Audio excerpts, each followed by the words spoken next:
extra 30-second. They do. They get the exclusive content here. Now, for our YouTube streaming friends, I know we just got a couple early on here. Can you let us know, last time Jeremy was down here, his audio was not working. Is my audio working? I tested it beforehand. Tell us, YouTube. And I hope it is. So can you hear both of us through the mics? Check 1, 2. Loud and clear. Check, check, check. All right. As we get that from the folks at home, I'll get this party started.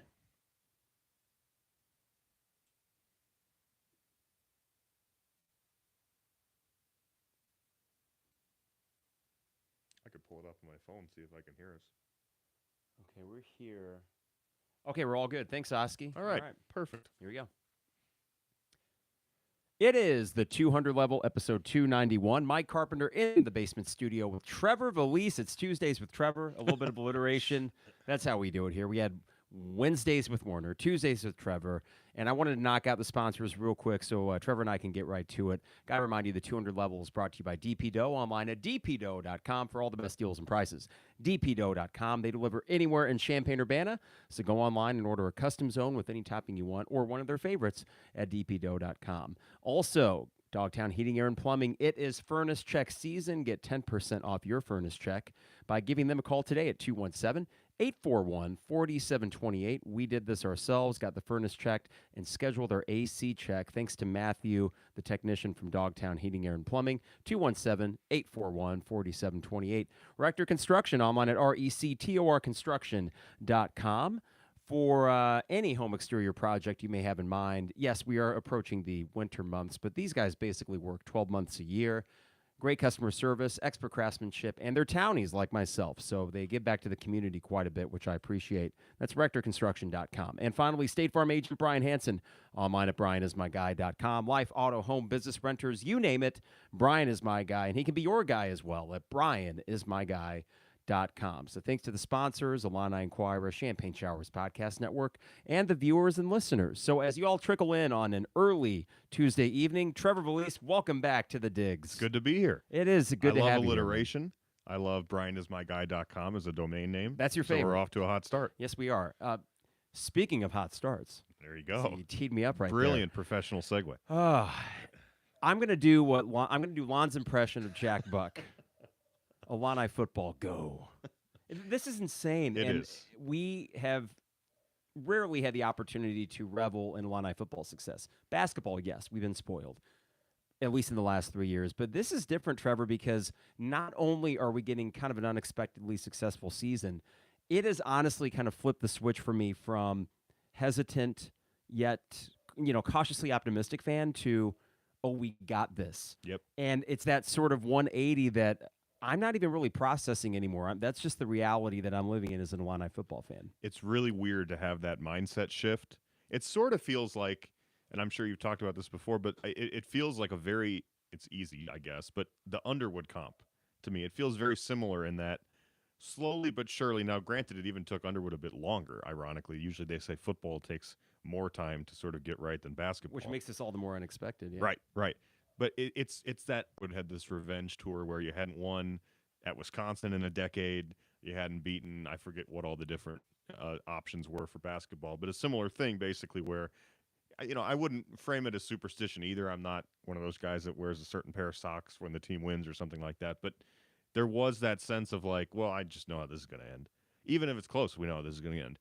Last month, we knew how that was going to end against Indiana. It had the same it's not feeling. like this was 2 years ago, and now we're slowly working out of it. We just had one of those not 2 months ago against Indiana where, you were winning the entire game. If you get one of those two, or they fourth down and goals from the one, basically, during that game, or red zone conversions, you win that game, and you don't.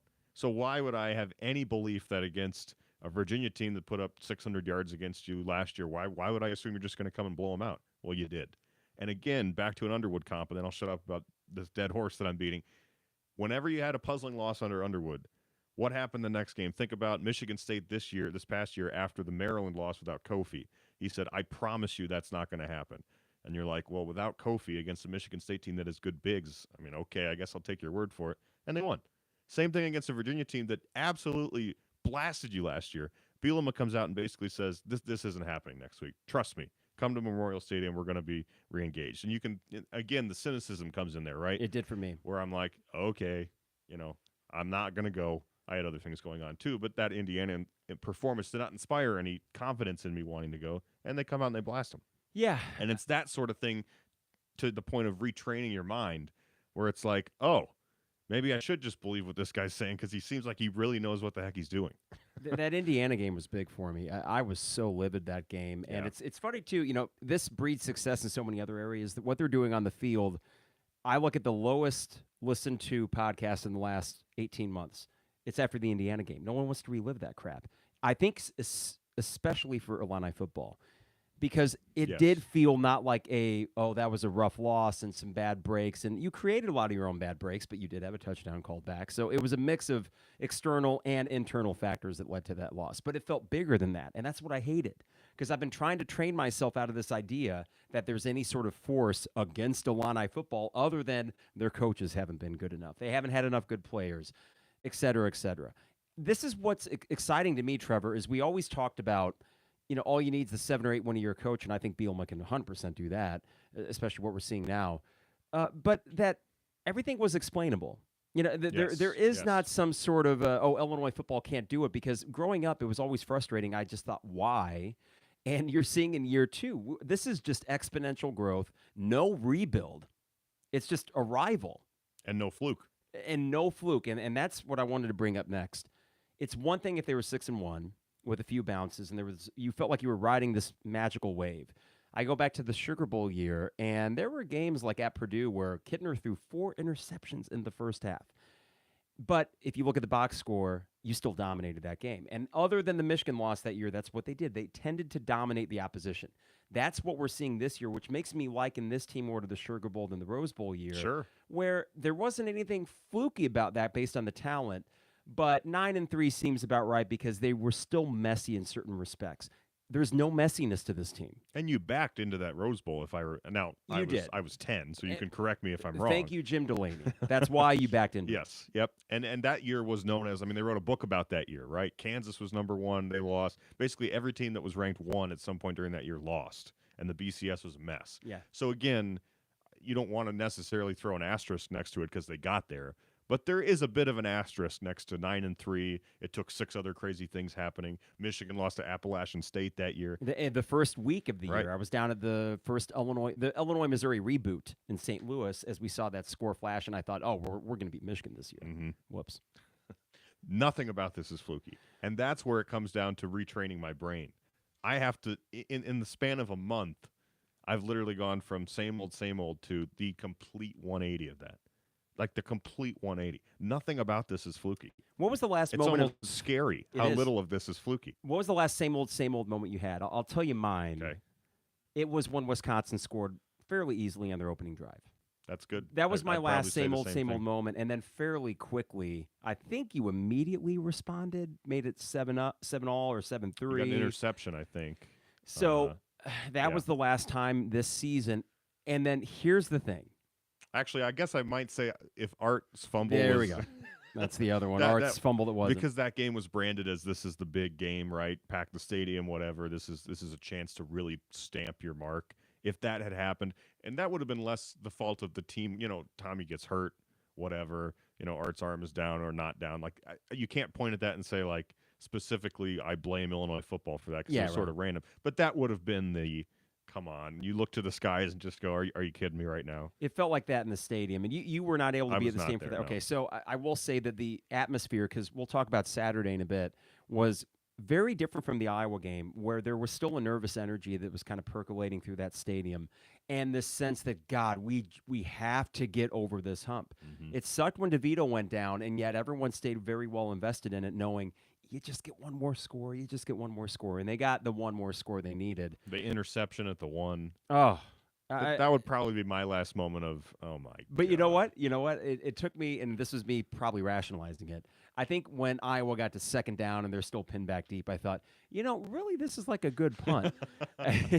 First and goal from your own First and goal for the 2. And you're rationalizing why it's a good punt. But winning that game, the difference between that Saturday night and then last Saturday afternoon, after Iowa, there was still a pinch me, there was still a catharsis, and I was spent the next day because it felt like you had to put every bit of positive juju on that team that night, and they needed it with 3 turnovers and everything else that went wrong. Even the kicker was not your starting kicker. No. The guy who scored the only points in the game for you wasn't even the kicker who was supposed to be. 7 for 7 in the last 2 weeks. And they aren't pretty necessarily, but I'm starting to think when Caleb Griffin comes back, Pinton. Yeah. I wanted it to be Pinton. It so would be badly. a little cooler if it was Pinton. Yeah, but I'll just call him Fabrizio. And I think Jeremy called him Easy Breezy, which I like Joey that. scolded him a little bit. But Easy Breezy is, I think, your 35 and in kicker. And then if you need to go distance, then you can try with Caleb. But it reminds me, I don't know if you recall this, you would have been a wee lad, like 5 in 2002 when it was Pete Christophilakis. No idea who that is. Yeah, he was the accurate short kicker. John Gochman got the 45 and above. I enter on Derek Demke. That's my Demke, who's kicking knowledge. Great kicker, but unfortunately that miss at Penn State looms large. Yep. But what would you have done? Save Zook's job? We don't want that. Carried off Joe Paterno. That's right, his last win. Good stuff. The last game he coached. So Turns out he had 0 wins, by the way. That's right, yeah. According to the record book. So the Iowa game, there was this exhaustion afterwards. Emotionally exhausted and spent. And then that's why the Minnesota game, I spent all week trying to talk myself into, hey, why are you so high on this team even if Art starts? And I still was. I know you were higher than me because we're texting and I'm like, I don't know. They're as spent as we are. I don't know if we have our starting quarterback. I don't know if we have our wide receiver 1. Yep. I just felt like that was the week where the regression falls back to the mean a little bit. Mm-hmm. I'm not saying I expected Minnesota to win 40-0, but sans your starting quarterback and your best other player, I could foresee a situation where Minnesota off a bye just has the contextual edge, if you will, in that game. And let's take the injuries out of it, and let's say that we would have known even after the Iowa game, everyone's playing next week. While we would have been more optimistic, I think there would have been something to say, I love the hangover narrative. Yes. That can be for wins or losses. Yep. That was a big emotional win for Illinois. And which team comes out with the edge on Saturday? Illinois. And this is what's encouraging to me, Trevor, is that mentally speaking, Minnesota needed that game more than Illinois. They needed it to stay pace. Absolutely. They're out of it now. They're done. Yeah. They're done. And it's kind of interesting because Tanner Morgan, the stats against any team not named Illinois are decent. I don't think Gopher fans like him very much. I think they're kind of... I mean, he was in the emergency room and you had people tweeting, we got to start the other guy. So I'm going to guess by that measure that they don't love that guy. So they should have been the team that came out as the aggressor. Yes. We should have had maybe a sleepy first quarter, just kind of getting back into it. And no, instead, we're the team that outgains them 472 to 180. That's crazy. It's nuts. You almost tripled their output. Minnesota's that's decent. what's mind-blowing to me. Just that whole aspect of it. Like, I can't get over the fact that in 3 consecutive weeks, you out Wisconsin.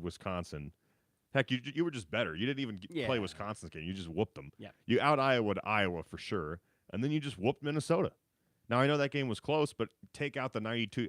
I know I'm pulling the Beckman. Take out the 92-yard kickoff return. They score once in that game. And you probably should have scored 2 touchdowns when you ended up with 2 field goals. I mean, that game realistically should have been 35-7, not 26-14. It's sort of like last year when Wisconsin won, I think, 24-0. Yes. Or 24-3. I think it was a shutout, actually. It was 24-0. And we all knew that was essentially like the 63-0 Iowa drubbing. Same thing. It felt the same. It looked the same. Yes. So that's why Saturday was, I'd say surreal. It all felt right. But the surreal part of it was the easiest 3-hour stretch of college football watching I've had. I mean, it wasn't all that different than the Wyoming game. Certainly more at stake. Yeah. But just one of those where, I'm watching, before each play, everyone around me is just sort of saying, oh, I bet Tommy DeVito could do that. Like, you're playing armchair play caller as opposed to games like Iowa where you're so freaking nervous. Right. There's no angst or nerve. No. Yeah. And I think, actually, when I think about which crowd was better, I have a theory that the Iowa game, the crowd was really good for what they were. And it was a night game, probably good and liquored up, all that stuff. However, that nervous energy, you could sense it at certain points of the game where even it's like I can't cheer right now. Sure, you have nervous. to detract a tiny bit. And then the Minnesota game, every third down on defense, everyone's just like, yeah, here. It's just, you look around, it's a party. Yep. It's a party. Yep. And I have not felt that way at that stadium since 2007. There's your backup kicker nailing field goals, the whole crowd's yelling, Fabrizio. Yeah. Like, everybody's just hanging out and having fun. Even to the point where Minnesota starts the third quarter. I still don't know how we do this, but there has to be a better way to let people know the third quarter has started because everybody just sort of roams. It's And always then you like hear that. you hear a whistle, and Gene Honda's voice comes over and says, Minnesota returns the kick 92 yards. Wait, what? Yeah. But even in that moment, now, granted, I was distracted getting back to my seat, so maybe that's why I did not feel that way. But even in that moment, I was not like, oh, crap, here we go. Because you respond right away.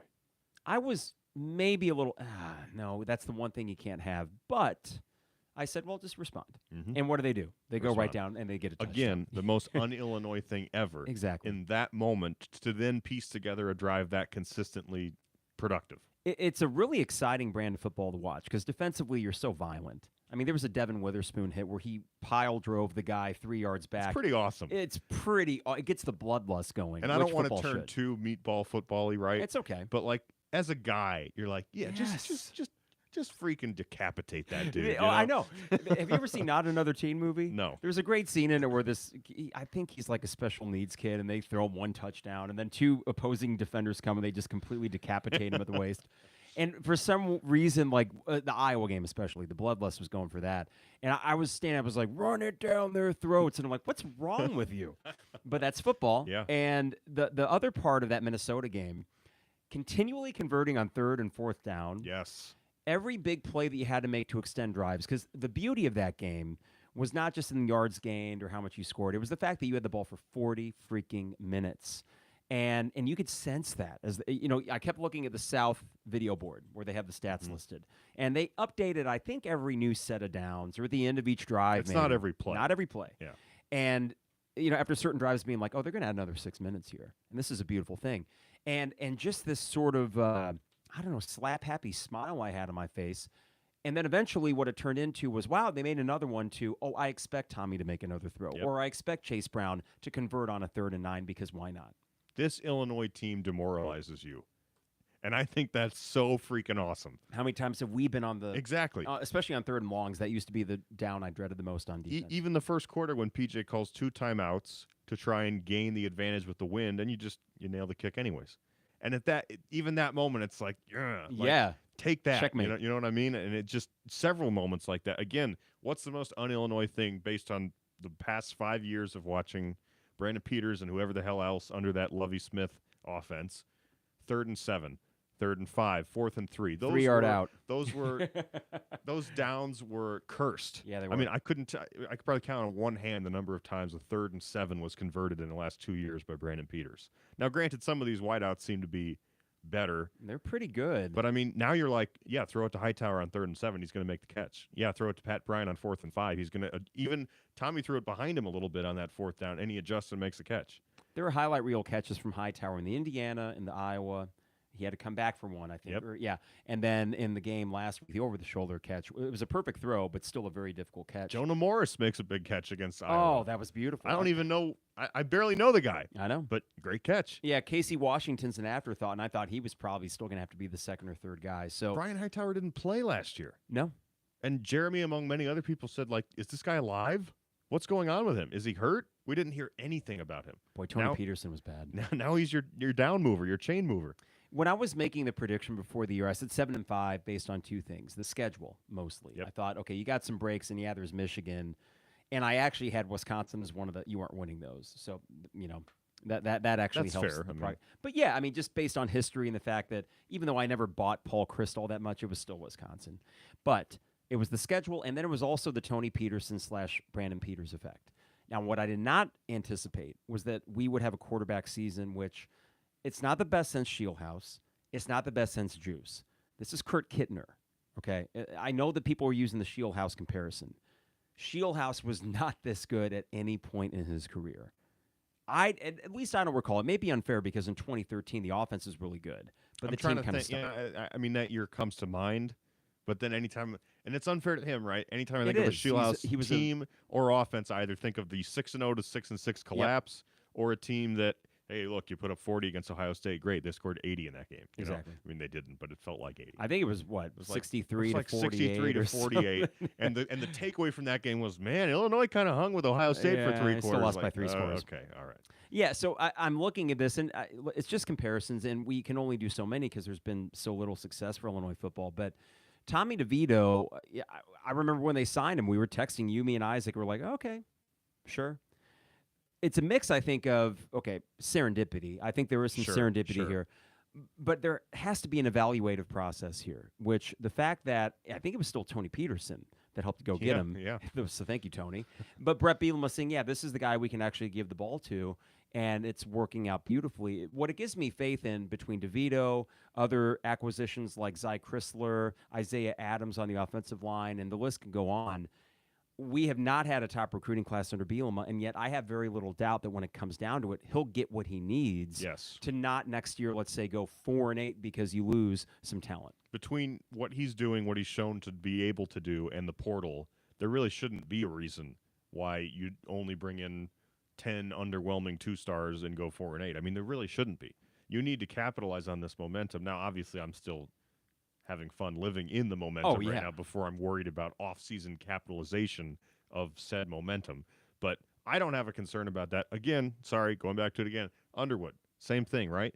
Now, Bielema we lost CC Clark. What are we going to do? Oh, who cares? Who cares? It's fine. We don't even know if his brother's good yet. Let's see if he's good before we're worried about losing the little brother of the guy who's supposed to be good. 16-year-old. So it's that sort of calm that maybe I'm not 100% of the way there yet, but I'm getting there with Bielema where, you know, hey, he saw one problem with his staff. He immediately fixed it, and it looks great. Credit to Josh Whitman, too, for ending up. Yep. And which also gives me faith that if it comes down to it and Bielema is really, really successful, and he's on the path of that, yes, he will get interest from other places. But I was talking to my dad at the game on Saturday, and between Underwood and Bielema, and then Whitman himself saying the right things, it really does feel like Illinois is in this nice little pocket here. Yep. Where they've adopted the NIL thing very quickly. We've always known we've had a huge donor base, but there wasn't always reasons for them to donate. Well, now that they know the money can go directly to recruits, essentially, like we can sell them, hey, Kofi made this much based on NIL, so this is what you can make. To me, I'm even thinking, how can I donate? How can I help to make sure that this thing keeps rolling? Because it does feel like you have the advantage, not just in the Big Ten West for football, but we could even go to basketball and find me another basketball program you trade places with right now. It's not Michigan. For some weird reason, that's kind of stagnated. Well, they will have nothing to do with NIL, and I don't know why. I don't get it. Hunter, you know what it is? No, Dickinson's tweeted about it. He hates it. I know what it is. It's Michigan. This is where arrogance is creeping. The Michigan way, or and whatever it is. Yeah. Michigan men. It is the whole wannabe Ivy League school thing. There is this veneer of we are the classiest institution in the Big Ten. They look down on Ohio State for some reasons because it is in Ohio and that kind of sucks. But while Michigan, I get it. When I'm up there, I get that sense, and I'm thinking if I was a Michigan fan, that'd be kind of cool. But they are not taking advantage of this opportunity. I think Harbaugh can withstand it. Sure. I don't know if Howard in this climate. I mean, we've talked often about his coaching acumen or lack thereof, of which there isn't much. But who would you trade places? I mean, I think Chris Holtman's going to find a good niche. I don't think Matt Painter is. I mean, again, another team that both Michigan State and Purdue have not embraced the portal at all. I mean, Purdue lost their starting point guard who would have been a fifth-year senior. Not that I'm arguing Eric Hunter was some absolute monster. But who do they have now? Alfonso Plummer made him look great for a half, but that's besides a whole the point. Other story. He transfers to Butler. I mean, what is that? How can you be Purdue, have no point guard now, basically? I mean, you're going to have to rely on a freshman, or you're going to have to play basically positionless when you had a fifth-year senior who would have been your point guard, and he goes to Butler. 10 miles down the road, and you can't get him to stick. And Michigan State, Tom Izzo doesn't want to do it. Their starting center is Matty Sissoko, the guy who knocked out Io. Yeah. Who played 2 minutes a game, and his sole purpose was to beat somebody up. Yeah. Some weird 90s Pistons bench guy. And I know this isn't a basketball podcast because and that's just funny. Anytime basketball comes up, I'm like, oh, yeah, they're starting in a few weeks. Who cares? Right. Isn't that weird? It's very weird. That's not at all the position I'm used to. But all that to say that, this window of opportunity, we got the guys at the helm that are seemingly taking advantage of it. And Lon and I often talk back in the day, and I'm glad that we don't really have to have this discussion anymore with NIL. But the hypothetical was if Illinois cheated to get a national championship, would you do it? And Lon and I always said, hell yes. Yeah. What if they took the banners away? I don't care because the memory's there. Yes. You think Michigan fans, just because there's not a Fab Five banner, are like, I don't want to think about the Fab Five. They love the Fab Five. No. So now we don't even have to be put in that position. The vacation of wins. Vacation? Vacating? Vacation. Vacation sounds like it. Vacating. The vacating of wins is the most ridiculously pointless. I mean, other than scrubbing the Wikipedia page before someone else gets in there to edit it back, like, what are you really doing? No, it doesn't do anything. So it's nice to now be in this opportunity where, like I mentioned, the fan base we know is crazy in a good way, and they are loaded. I mean, we have plenty of rich alumni that want to spend money on this team. And what I'm excited about is next season or the build-up to it. This is where the marketing and ticketing office, they need to make hay because you need to get another 10,000 season tickets in there. I think you can. I think Bielema also kind of has that folksy, Midwestern, coachy thing going on. And he's willing to play that game too, right? He is. Now, like his first year, he called people on the phone. Now, I'm sure it was like a recording of his voice. Yeah, but still, it's. But I don't think that he would then stop doing that if this team went 11-1 and made the Orange Bowl or something. Like, I still think he'd be the guy next year who'd be willing to go to the Union and just stand there for an hour and say, "Come get your tickets." Yeah, right. Which is great because on top of embracing NIL and all that, he is so the right guy for that, and so the antithesis of Lovey, which obviously you probably understand. Whitman was going for a bit of an opposites thing there. Maybe a concern early on was he went too far in the other direction to, like, the beer-loving buddy Bret Bielema type guy. Mm-hmm. But Bret is, I almost called him Beer Bielema. Bret Bielema is so good at that stuff and gets that I think that's been a help, as well as having NIL and all that. I was not in the stadium when he took the microphone. Neither was I. I didn't realize that had happened. No, so it was when we were out there, and someone that listened to the show popped by, and they said, "Did you hear Bielema?" I was like, "What are you talking about?" And just things like that. Yes. I know that was somewhat impromptu, and it matters. It does matter. I'm noticing, Trevor, that for me, watching this Illini football team and having an absence of Illini football success most of my life, we could have asked the question, and it may come to fruition 4 or 5 years from now. Oh, they're 6-6. Damn it. Mm-hmm. We're all frustrated. The question being, would you ever get sick of this? No. Or would it ever not have the same glow? I don't think so, because if you look back to how we felt the last few years of Illini basketball, when they started winning in January 2020, and then they just kept winning, that never gets old. The frustrations are still there, but it's not like a big win all of a sudden is like, been there, done that. Because after they beat Iowa at home last year, I was as happy as I've been for any other Illini basketball win, mostly. Yep. So this right here is kind of a... if we ever ask the question, could Illini football bring us the same sort of joy for a supposed basketball school? I think the answer is yes, because I got to be honest, my fall, I'm having the best fall ever. Or can Illinois football be the Michigan State, the Iowa, the Wisconsin they are right now? But doesn't it make your day better? Oh, it absolutely does. I mean, there's not an hour that goes by where I don't think, oh man, we're 6-1, or hey, what am I going to make for the tailgate this weekend? Or go back, watch highlights again. I find myself doing that. I'm sometimes. watching the final. I was trying on Saturday. I'm sitting. It was a long day, and I'm exhausted, but I'm also still the adrenaline's going. And they had the final drive was late because that Purdue-Nebraska game seemingly never ended. And I'm like falling asleep on my couch, just trying to make it to the Illini highlights. And it's like, that's what I did as a kid, where it would be a big Saturday or Sunday game, and I'd be staying up for the Channel 3 News to watch the highlights. So, what it is doing is, I think, you're starting to realize the importance of winning. And I know Jeremy's alluded to this. The front porch of the college, some exceptions, it can be basketball. Duke, Michigan State to an extent. Illinois, certainly in 04 and 05, and even recently. But really, it does not compare to if you're winning on the football field. It's true. I mean, personally, I'm always going to be more into basketball. I just am. But nothing compares to both financially, attendance-wise, all that stuff. I mean, football is just always going to be that thing. And again, to have that at a place where I can just relax about it is so mentally relieving. Yeah, like relief. Not that I don't want to paint a picture that in 2018 I was up late every night wondering, what's Lovey going to do for the next recruiting class or something. But instead of shoving that on the back burner, to have that happily be at the front of my mind at any moment of any given day is like just such a strange, foreign, welcome feeling. Yeah, welcome feeling for sure. Have you booked your hotel room for Indy? I did. I have not. You got a couch if you need it. I have not booked it yet, but I will take you up on the couch. Well, I'll say this. When talking about the Big Ten West, I don't think it's presumptuous anymore because the path is right there. And I think given the last 3 games, there's no reason to doubt that this team has the ability to take care of business. Yes. And that's for the 5 next games. We were talking before we came on the air that if you beat Nebraska and Michigan State, which I think you should, Nebraska's defense is so bad. poo-poo. Yeah, and the one thing, they didn't have time of possession. They ran half the plays of Purdue, and yet that was a close game. Yep. I think that speaks more to Purdue's defense than Nebraska's offense. But, listen, I think there will be moments in that game that might get weird.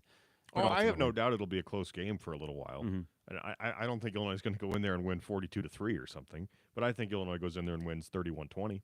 Yeah, I think so. If you even give up 20. See, because that's how I have to keep, I keep recalibrating this defense in my mind where I'm like, Minnesota, well, I could see Minnesota hanging 28, and I'm like, actually, no, that'd be 4 touchdowns, of which they've given up 0 up until that game.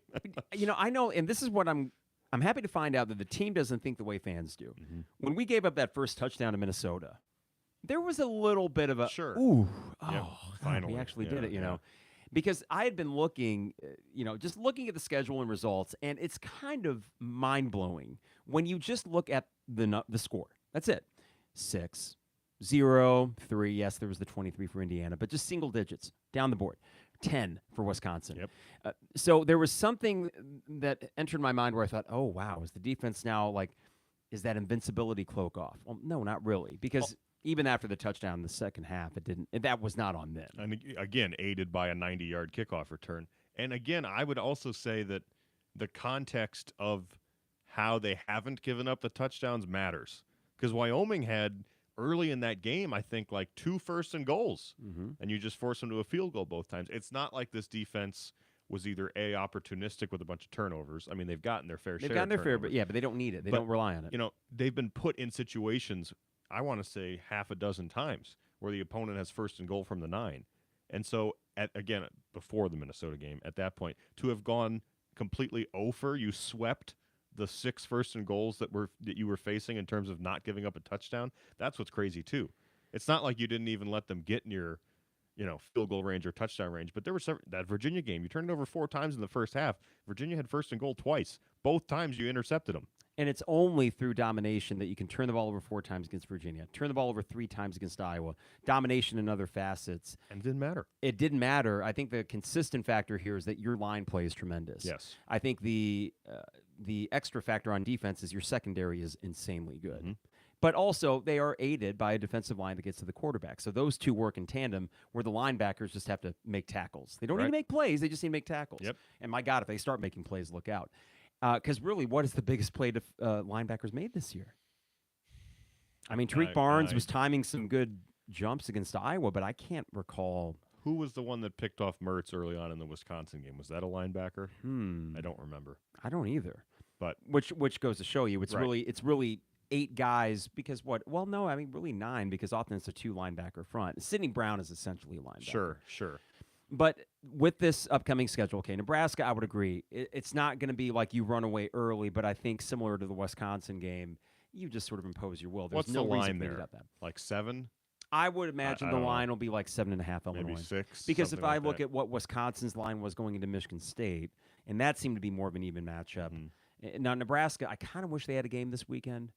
It's very weird to get a double bye matchup where both teams are coming off their bye. But do you trust Bret Bielema or Mickey Joseph? It's not even a question. So that's where I feel like, just off my top of my head, Bielema was like 12-1 in his career off byes.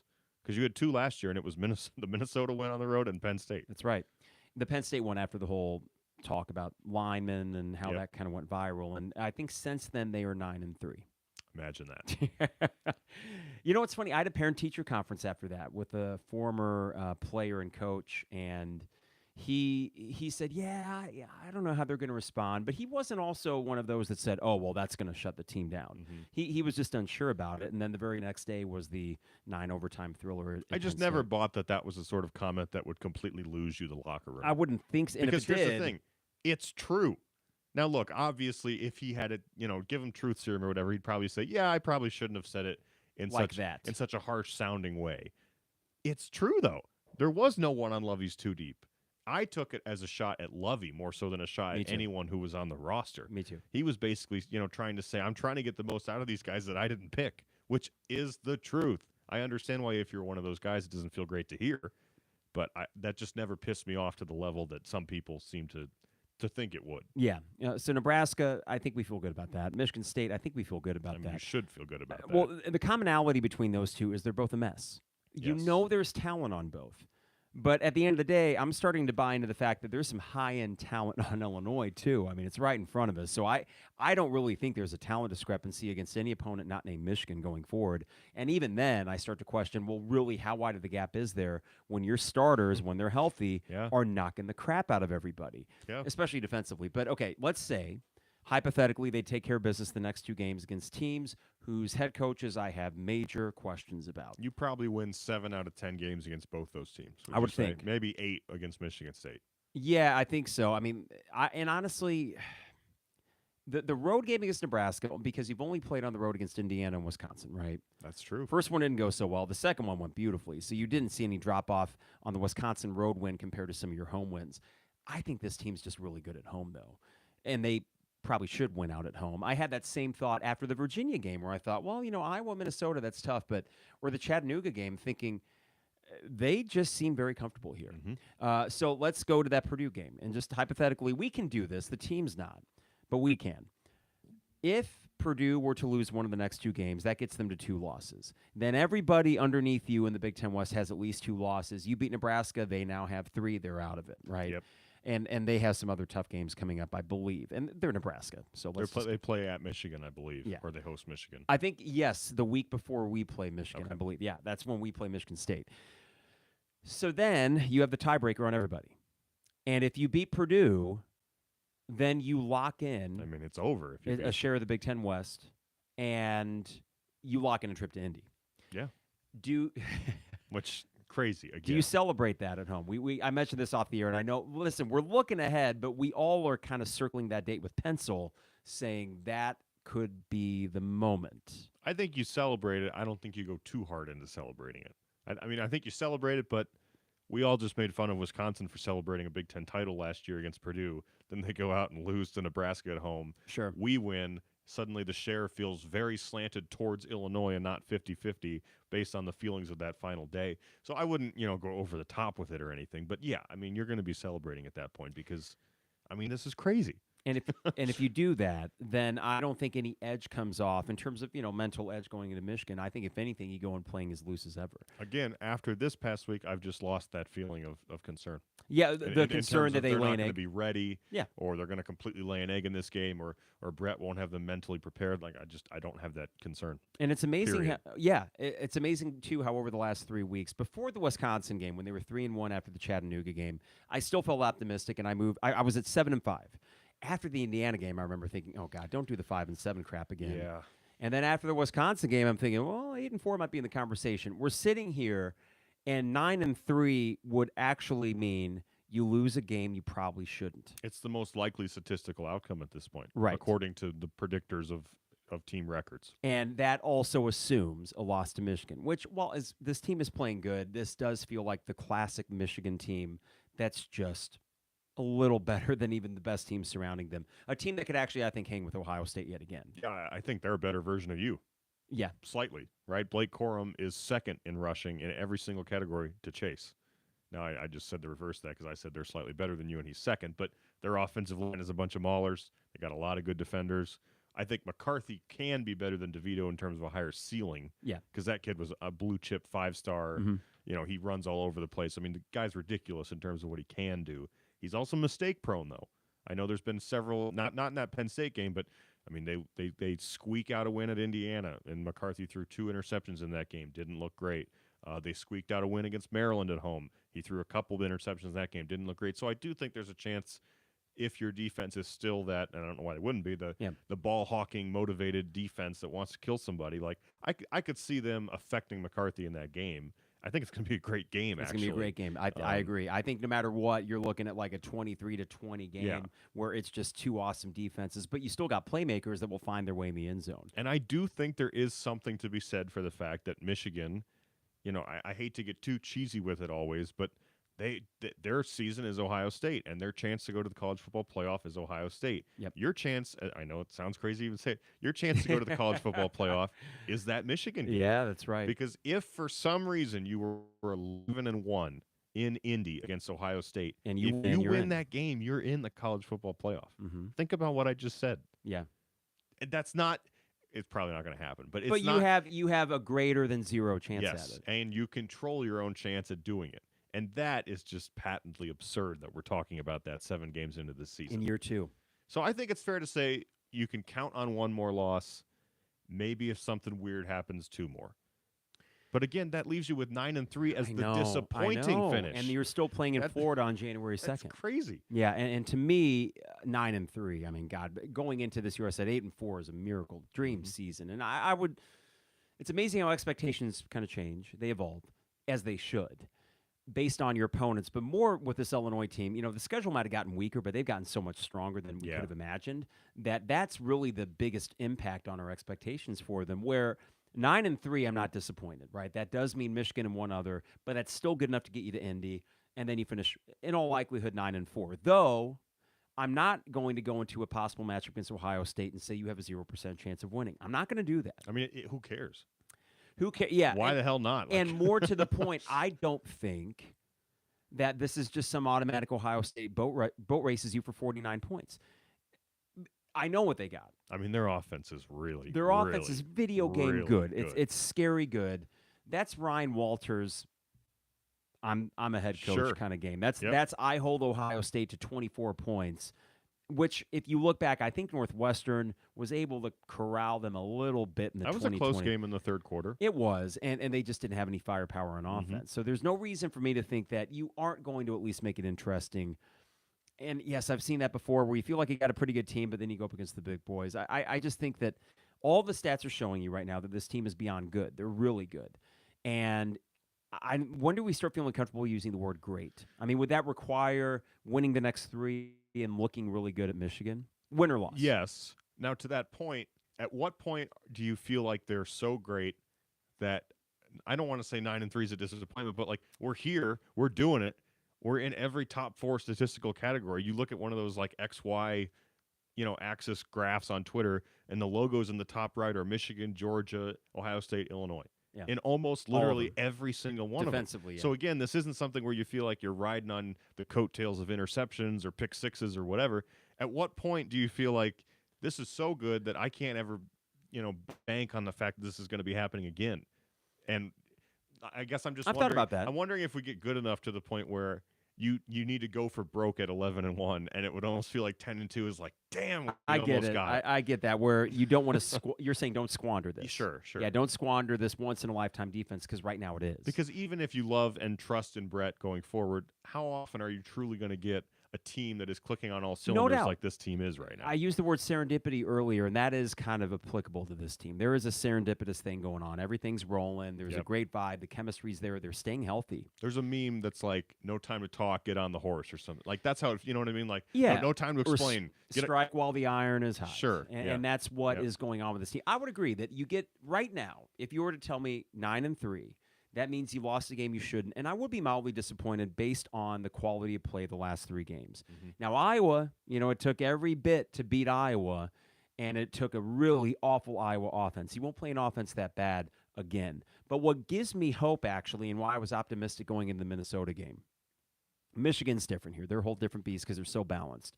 But every other team on the schedule basically has a crappy defense. Or one side that's good and one side that's good, one side that's bad. I mean, Northwestern's not good at anything. Or a coach that you have no confidence in. Yeah, exactly. So this is where it's like, well, wait a second. Let's keep it simple.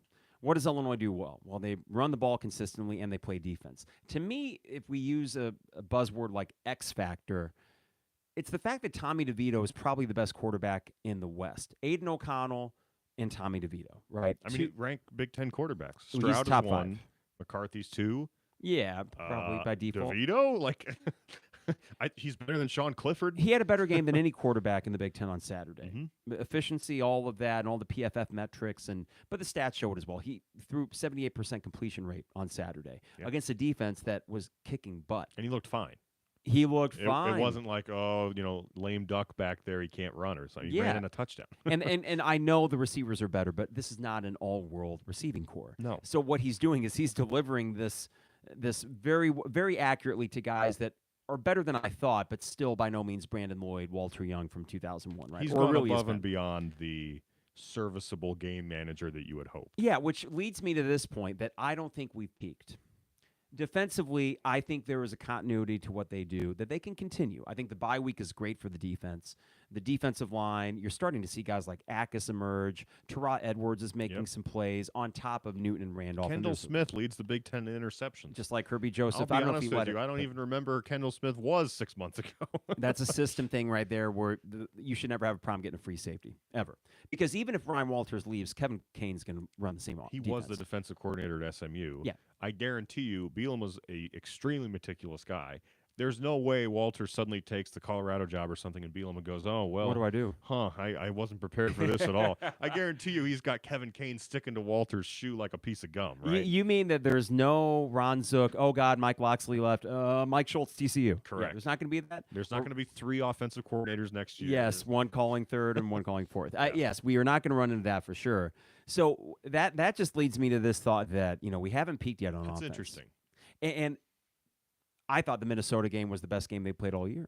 I mean, statistically, other than the scoreboard. Oh, I agree. And the scoreboard's the most important part. I'm saying there's style points to be had on offense. There are style points that are just right there for them because the efficiency's there, the yards are there, the third down and fourth down conversions are there, the quarterback and the running back are there, the wide receivers appear to be there. That there will be some sort of moment where they coalesce and all of a sudden you're like, holy crap. Mm-hmm. I mean, how many times did we start a drive and you thought that it would result in a punt? Every drive that started on Saturday, and this has really been emerging since, I'd say, the Wisconsin second and third quarter, when DeVito was out there. Mm-hmm. I think, we aren't going to punt. I just expect first down after first down. Occasionally, we see some explosive plays, maybe not enough. I would admit that. Isaiah Williams hasn't been amazing. No, though he had a really rock-solid game Saturday. He did, but he hasn't been the all Big Ten first team, no doubt pencil him in type receiver that you even thought he'd be. And to your point again, the red zone efficiency has not been great. No. Now you're scoring field goals, so it's not like you're going over, but you probably have left, I don't know, again, half a dozen touchdowns off the table. You're scoring less touchdowns per trip than you were last year. Mm-hmm. And that's a problem. However, I do think it's fixable. And you're 6-1 even with that, which tells you everything else is clicking. And it's not a fluke. Yeah. So if you were to correct two things, right? Mm-hmm. Somehow kick the ball out of the end zone is one, because you take away the possibility of a big play when you do that. And then the second thing would be just convert a few more of those touchdowns, because the first downs are like double from last year. Yardage gained, double. Passing, double. Time of possession, your top 5. Minnesota was the number 1, I think, time of possession. Had the ball for 19 freaking minutes. Correct. And that is, I think, while P.J. Fleck is not an all-world coach, I think he's pretty solid. Mm-hmm. This all to say, and I'm trying to not get too high in this because disappointment, it's college football. Weirdness happens. Right. This is not, Clemson 2017 we're talking about with Illinois. However, everything they do, they do so well, and there's still room for growth. Yep. And why should I think that we can't go into Nebraska and then the mess that they are, you just can't take control mid-second quarter and just kind of do what you do. Same with Michigan State. Same with Purdue. Can't stop anybody. That's right. Nebraska had 52 plays and they scored 38 points. Yep. That's a problem. Yep. And then Northwestern's just whatever JV at that point. point. I don't even know what to expect, what to think of that. At that point, I would assume you either have the West locked up, so I don't really know what you're even doing about that game, or you are then playing, if something goes crazy, you're playing that game to lock up the West, and I would put the percentage at about 99.5% that you're going to win that game if the Big Ten West is on the line for some reason in that matchup. Yes. So the likelihood, I think, of playing in the Big Ten West Championship, I'm putting it, I agree with Jeremy. He said 67%. Okay. I would agree with that. I mean, it Saturday's comes down to big, Illinois, Purdue. Yeah, it does. And Saturday's big. I think as long as you can get Purdue one more loss before that game against Iowa or Wisconsin, you got a little breathing room. They're not favored this weekend at Wisconsin. Interesting. What's 2.5? 2.5. Yeah, and I think Purdue wins. I think Wisconsin, when they scored like they did against Northwestern, I thought, oh, but then you're reminded Northwestern just sucks, and then you lost to Michigan State. Braylon Allen is fumbling in overtime. That was bad. And they gave up like 400 yards to Michigan State. And they've lost twice at home, badly. Washington State got them. Illinois got them. So this isn't something where, well, even at home, you can count on them to take care of business at Camp Randall. No, they've lost twice already there. Yeah, so it's just hard for me to see what's going on. Yeah, it's you and Purdue. And if Purdue is a true Big Ten West, eye-to-eye threat, they'll win the next two. They will win these next two games. I think Iowa's tougher for them. Iowa makes you work for everything. Their defense is so freaking relentless, and it just seems like I've seen it at Kinnick. I saw it back in the Rose Bowl year, and this is if you're a Purdue fan and you beat Wisconsin, you're looking at another 9-win season like they had last year. If I recall, didn't Purdue beat Iowa last year, or was it 2 years ago they went to Kinnick and won? Kind of unexpectedly. No, it was last year. Iowa was number 2 or 3 in the country. Oh, so this game might actually be at Purdue. Or was it 2 years ago? Oh, I forget. But regardless, Iowa was way up there. Mm-hmm. And I think it was at Kinnick, and I think it was last year. I think you're right. Yikes. And so Purdue this must just be came out of nowhere to beat them. Yeah, so I don't know. It just seems like that could be their last gasp if you're Iowa. And a desperate Iowa team, which I thought they would have been against us, and they damn near got the win. Iowa's terrible. I mean, they're pretty bad. The defense is great, and I don't want to take away from that, but the offense is just... Well, and then they get their butts kicked this weekend against Ohio State. I think the line's like 30. I mean, let's think about this. The Rutgers line was 40. So they're basically telling you that Iowa is not much better than Rutgers. Which is accurate because even though they won, I think, by 17 at Rutgers, it was, I think, 3 defensive or 3 scores. Two defensive touchdowns and one normal touchdown. So just, I think I should probably root for Wisconsin then. Yeah. Out of those two, maybe Wisconsin is the more likely. And then you're right. To me, if Purdue wins the next two, all credit to them. And if you win this weekend, next weekend, but in general, the Purdue at Wisconsin game and then your game at Nebraska feel like two large games in terms of the meaning of that Purdue at Illinois game. Agreed. Yeah, you got the 2:30 slot on ABC or ESPN. I think people recognize that's a meaningful game. Yes. I think Vegas will probably go 7.5, and if it really came down to it, and I could bet on Illinois football, which I wish I could. Yeah. I mean, all week long when that spread was going up for Minnesota, it never should have been Minnesota minus 7.5. Art Sitkowski or no? No, you're right. I didn't believe it. I think a ranked team at home on homecoming that has Yeah. given up 0 touchdowns is being given 7 and the hook. That doesn't make a ton of sense. Pick him if you didn't know DeVito was playing, and then maybe Minnesota minus 2.5 or 3. Sure. If Sitkowski. But then again, it's easy to say that in hindsight when you just dismantled them. And it's just now you're starting to see between the Wisconsin game, I think we know DeVito is a big factor here in terms of ease of victory. Yep. And when he's out there, all of a sudden you feel like I did on Saturday that you can kind of cruise. And I think hot start's important again, too. Mm-hmm. Just in terms of, look, Nebraska's going to have a good environment. I mean, they've been the worst team in the Big Ten, arguably, the last 5 years, and they sell it every game. So you're not going to walk in there and have it be dead like a Penn State basketball game or something. But you can make it dead fairly quick. You can make it dead fairly quickly, and I don't think they're going to be letting off many balloons. Try and stop them from letting off those stupid balloons for like at least a quarter and a half. Is that their thing? Well, when they score their first touchdown, they let go of balloons. What about all the wildlife that choke on balloons? It's very cruel. Unbelievable. I'm surprised it hasn't Terrible. been canceled yet, frankly. Any final thoughts, Trevor? My final thought, again, is just that I can't believe how non-fluky this is. And I know I'm just repeating myself at this point. Well, this is basically just a lack of a better term here, a circle jerk for Illinois football. I mean, I am now working for a national company, right? When we cover football, never in my the other producers and people who work on this show are an Oklahoma fan and a Notre Dame fan. And they're looking at you like, wow, never you guys are great in my life did I think at this point in the season I'd be logging on basically saying, boys, Illinois football, much better than Notre Dame and a hell of a lot better than Oklahoma. It's just crazy. And you can say that earnestly. Right. No hint of sarcasm or irony. Nothing like that. No, when's November? When's basketball? Who do we even start with in basketball?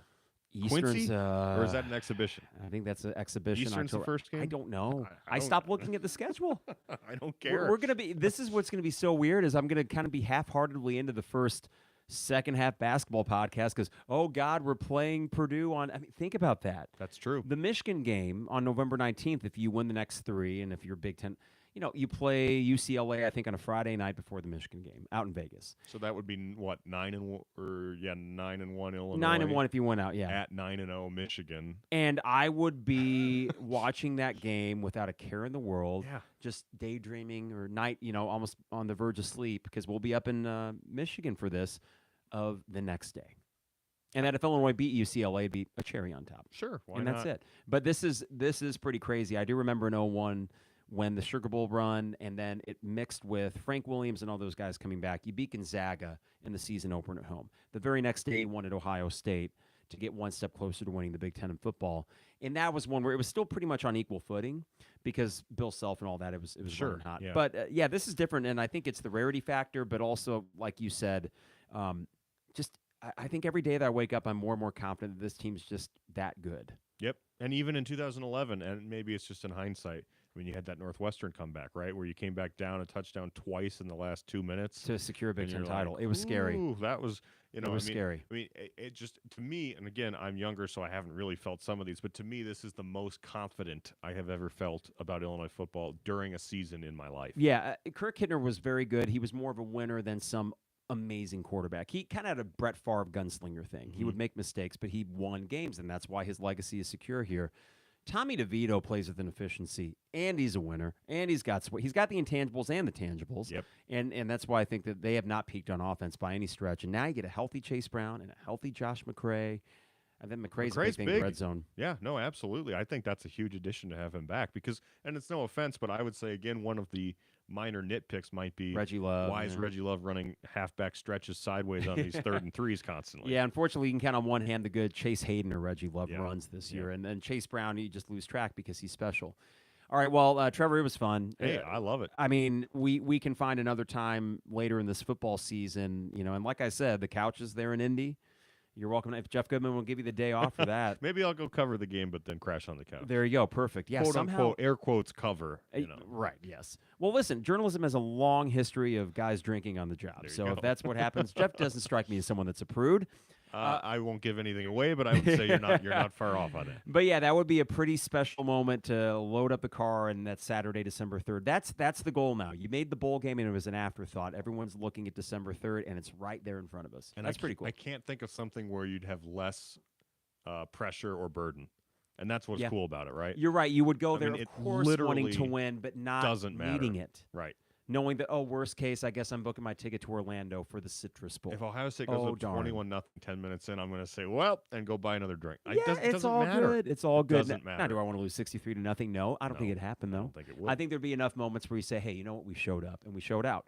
And I think going forward, this 5-game stretch, everything that Bielema and the team have said, it seems like they have their minds right. And now they get a whole week to set their minds as to this is the march for a Big Ten title. Do you think they utter those words or do you think he's much more of a just what's in front of you guy? I don't think he utters those words, but I don't know that he has to in the sense that I think he's got them prepared as well as he can without having to spell it out. Yeah, I would agree with that because maybe you mention it when Purdue comes to town if you do what you got to do the next 2 weeks. Sure, and again, I have enough confidence in him and this team that I don't think him saying that would then be some sort of why'd you have to go and say it type of thing. Yeah, I would agree. Trevor, that was fun, man. I got to think before we get out of here. DP Dough online at dpdough.com for all the best deals and prices. dpdough.com. Rector Construction online at rectorconstruction.com for all your home exterior projects. rectorconstruction.com. Also got to thank Dogtown Heating, Air, and Plumbing. Schedule your furnace check today at 841-4728. That's 217-841-4728. Dogtown Heating, Air, and Plumbing. And State Farm agent Brian Hansen online at brianismyguy.com. There he goes. That's Trevor's favorite domain for good reason. Hey, YouTube fans, that sounds so pretentious. YouTube viewers. We'll take it. If I have a fan, I'm happy. Oh, you do? I think people were happy to have you back. And I'm sorry that we didn't interact more with the chat thread. I'm having some latency issues at the internet down here. I'll try to sort that out. We disconnected once, and I just went with the feed. So thank you guys for tuning in and chatting, I'm sure, behind the scenes. I don't know when I'll be back, but I'm sure I'll get the itch to just come down here and talk more Illini football. But we'll get plenty of content out in the next couple weeks. Trevor, take care. New gig is going well. It's going really well. I'm enjoying it. It's very chaotic, but it's a lot of fun. So. Plug it. Field of 68, Field of 12. We go on every night for Field of 12 right now, and then starting in 2 weeks, we're going on every night for basketball as well. Sick. Okay. So 7 p.m. for basketball, 9 p.m. Central Time for football. Do you guys have this new big kind of prospectus for basketball, right? The Almanac, yes. Do you have a copy of it? I do have a copy of it. Is it as impressive as Jeff made it sound on Jeremy's podcast? I would say yes. Okay. Now, I'm not trying to be biased, I promise you, but I think that's the best publication in terms of it will genuinely tell you things. Okay. Like I was flipping through it. The Boston College basketball section says basically in so many words, Boston College is going to suck. And I appreciate that because some of those magazines, look, you love going to Barnes & Noble or whatever and getting the Lindy's preview magazine or whatever. If the sixth man from last year can average 20 points, Right. Boston College may have a shot at the postseason. It's a lot of fluff. Yeah, and I okay. think this is as minimal fluff as you're going to get in a preview. And you can get that at field68.com? Correct. All right, cool. Well, then I think I'm going to check that out because apart from Ken Pom, I need to dig my claws in a little deeper to basketball, which eventually I'll get around to. But at this point, no, I love you, Brad Illinois Underwood. football is more important. Yeah, sorry. And I got to think Brad Underwood's just thinking, where's all the love? Though if you go in the tailgate lots, that guy walks around and he's the star of the show, man, as that basketball team. But we got another star in town, Illinois football. This is fun, everybody. So in the meantime, stay safe, stay healthy, and we will see you soon. It is the 200 level. Thanks, YouTube. Thank you, YouTube. All right, sorry we couldn't chat more. You got a pretty good YouTube group there.